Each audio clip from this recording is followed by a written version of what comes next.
LHCFC News Update. Magandang umaga po sa inyo lahat. Narito po muli kami upang mag-atid sa inyo ng mga updates. Ako po si Guy. Ako po si Roden. And this is like a PC News Update. Happy birthday sa mga magdidiwang ng karawan ngayong month of July.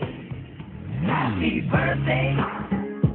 우리의 축하 속에 아름다운 그대가 있어. Oh, happy birthday to you, baby.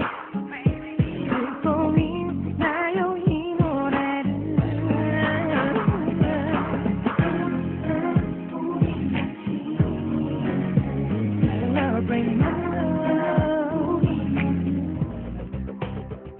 Ongoing pa rin po ang ating computer workshop. Every Sunday po yan, 5 to 7 p.m. And mamaya, pag-aaralan po natin ang continuation ng Microsoft Office PowerPoint 2007.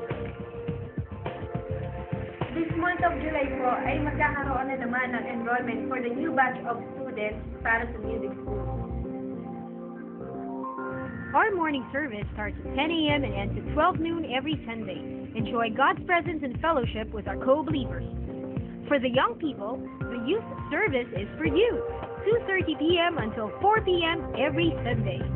Every Friday, we hold our prayer meeting at 8 p.m. Itaas natin ang Panginoon sama-sama habang tayo'y tapat na nananalangin sa Kanya.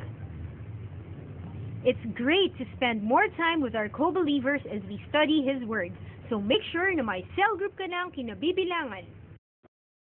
We hold our men's and women's joint fellowship every third Sunday of the month after our morning service. Huwag kalimutan! For all the church workers, don't forget our workers' fellowship every first Wednesday of the month. This is a great time to have fellowship with one another. Great is the Lord and most worthy of praise. In the city of our God, His holy place. Psalm 48, verse 1.